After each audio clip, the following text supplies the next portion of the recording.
Amigos, irmãos em Cristo, sejam todos muito bem-vindos ao canal da IBN. Que Deus abençoe ricamente o seu coração. E vamos para o nosso vídeo de hoje, que toma um pedaço da última reunião relatada por João no capítulo 13. O Senhor estava ali reunido com seus 12 discípulos, esses a quem Jesus os chamaria de amigos em João 15:15.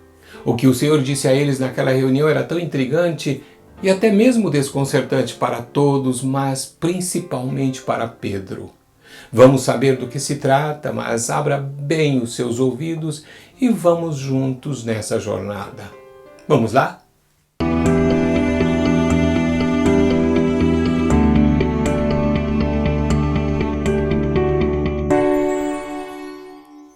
Em João capítulo 13, vemos Jesus a sós com os discípulos. Naquele momento lhes restava pouco tempo com o Salvador e o ensino recebido nas últimas horas foi fundamental para eles e também para a igreja que estava nascendo. Jesus começou dizendo algo inesperado e, sem dúvida, mal interpretado. Assim que Judas deixou o grupo, o Senhor disse, conforme João registra no capítulo 13, versículos 31 a 32. Acompanhe comigo. Agora foi glorificado o Filho do Homem e Deus foi glorificado nele. Se Deus foi glorificado nele, também Deus o glorificará nele mesmo e glorificá-lo-á imediatamente. Para os discípulos, especialmente para Pedro, Tiago e João, este pronunciamento era uma notícia maravilhosa. Naturalmente pensaram que a imediata glorificação incluiria a Jesus como rei de Israel e os 12 assentados em tronos, julgando as 12 tribos, uma promessa que o Senhor fez e está registrada em Mateus 19:28. Jesus continuou, mas o que anunciou não foi o que os discípulos esperavam. Vejamos juntos o versículo 33. Filhinhos, ainda por um pouco estou convosco. Buscar-me-eis, e o que eu disse aos judeus também agora vos digo a vós outros: para onde eu vou, vós não podeis ir. O que Jesus afirmou sacudiu a todos, mostrando-lhes a cruel realidade do momento que transcorria.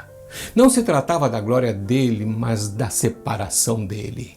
Os discípulos que haviam caminhado com Jesus durante 3 anos não o haviam abandonado, estavam ali. Jesus lhes havia prometido recompensas e retribuições específicas. Não que as recompensas fossem o mais atrativo ou o mais importante, não. Para eles, Jesus era tudo. Jesus era seu líder, seu mestre, seu amigo, e como eles sabiam e logo compreenderiam com maior clareza que ele era o Messias e o Rei, o Filho do Deus vivo. Há, no entanto, um sentimento que não se pode explicar muito bem. Eles receberam as mesmas limitações que Jesus havia posto a seus inimigos, ou seja, não podiam ir aonde Jesus estava indo, e isto os perturbava profundamente. Se não o conhecessem bem, em seus pensamentos haveria brotado o germe de que Jesus os estava traindo. Façamos uma pequena análise do que Jesus lhes disse. O Senhor os informou que não podiam ir. No grego, a palavra significa que eles não tinham o poder ou capacidade de ir aonde ele estava indo. Os discípulos não podiam acompanhar a Jesus, não por falta de permissão, mas por falta de capacidade pessoal. Ir aonde iria Jesus era algo que não podia ser partilhado naquele momento. Antes de Judas sair, Jesus havia lavado os pés dos discípulos. Quando o Salvador predisse que um deles o trairia, Pedro deve ter franzido a testa enquanto instigava João a perguntar quem era o traidor. Em outra oportunidade, Pedro mesmo o faria. No entanto, como havia sido repreendido pelo Senhor minutos antes, no episódio da lavagem dos pés, é muito provável que Simão se titubeou. Ninguém gosta de ser repreendido diante de outras pessoas, e eu digo mais, especialmente pela pessoa que Pedro amava tanto e a quem procurava servir.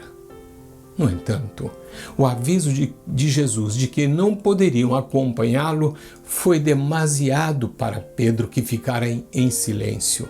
O Senhor falou de separação, o que Pedro mais temia, e assim provocou mais perguntas. A separação não encaixava com sua ideia da glória, nem com a imagem que tinha de Jesus. O Senhor jamais havia lhe dito: não podes ir aonde eu vou. Pelo contrário, várias vezes lhe havia dito: vem. Quando Jesus caminhou sobre as águas, ele disse: vem. E ainda mais, Jesus havia convidado a Pedro para ser testemunha da glória que se manifestou no Monte da Transfiguração. Agora, porém, Deus glorificaria Jesus, mas a Pedro e aos outros não lhes foi permitido ir. Por quê?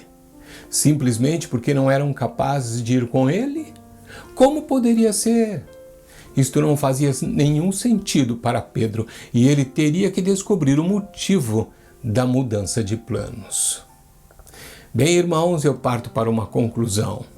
Será que podemos extrair algum aprendizado do que vimos hoje aqui? Falei anteriormente que ao estudarmos a Bíblia deveríamos entrar no mundo e no contexto dos personagens bíblicos. Este vídeo se propôs a isso, não obstante, que tipo de reação teríamos se nos colocássemos no lugar de Pedro?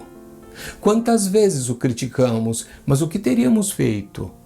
Conhecer a Jesus e a sua vontade não deve ser algo que se toma posse somente pela informação, não. Somos chamados a conhecê-lo também por experiência, sem, contudo, desprezar a informação. As Escrituras nos mostram o Salvador e o plano de Deus. Assim sendo, temos então a revelação do presente que o Pai nos deu com muito amor. Agora, no entanto, por experiência própria, precisamos andar diariamente com Jesus e pisar em suas pegadas. Reflita sobre o que você ouviu hoje, mas vamos continuar o assunto no próximo Simplificando, se Deus assim o permitir. Que o Senhor te abençoe e até lá.